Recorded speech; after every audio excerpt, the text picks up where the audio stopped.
We have a quiet time program that was introduced at 2 middle schools.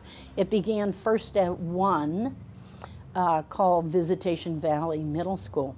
Now, this was a school that had experienced in their neighborhood multiple murders. The principal and staff, they were desperate to have some type of intervention that could turn the very culture of the school around, that might have a positive impact on the community.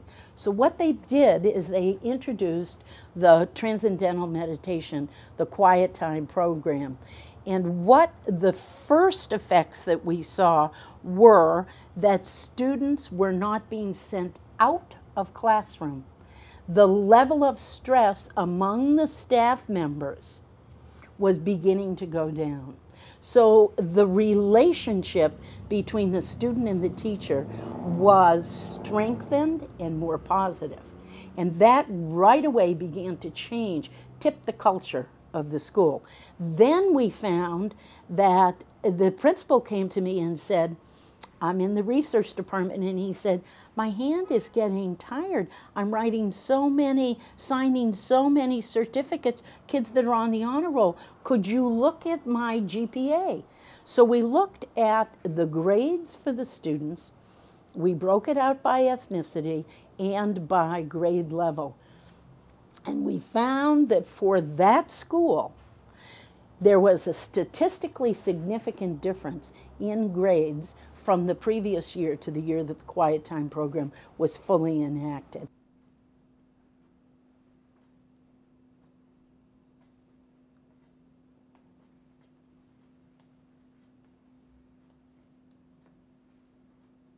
When we teach meditation here, we teach it as a tool for life. We want the young people to know that this is not something that you're just doing in quiet time here at in every middle school, but that you can do this when you're in high school, you can do this when you're in college, you can do this in your profession. This is something to help you to be successful in your life from day to day, year to year, and from decades afterwards. And kids appreciate that. It is needed. I mean, I would mandate it. I can't, but I would actually have it be in every classroom, especially in an urban environment, because of all the hectic lifestyles that we live. Everything's so fast. So going back to being in the classroom and that they need to learn this and that, yeah, they do. But if you don't take care of the whole child here first, you know, the connection between here and here is not really made, and they struggle with it more, I think. Quiet time itself, it really helps them see a clearer picture.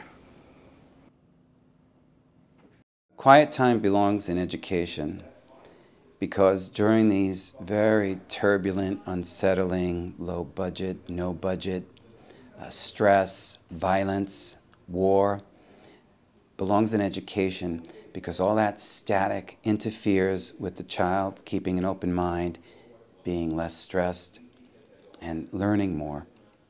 And meditation is the tool that would help them deal with everything that's swirling around them. It's a settling, it's an anchor, it's a balance for them, and I believe it opens their mind to learning.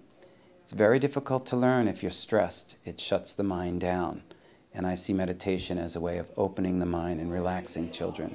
I know it does that for me on a daily basis, and I've seen the changes in my students. We're very grateful to the David Lynch Foundation that he obviously has the same vision. And to bring it to school children is very exciting to me because all my years' experience, they in fact are our future. And what used to disturb me when I worked with children in non-public schools is the adults around them wanted to just write them off. How can you write off a human being?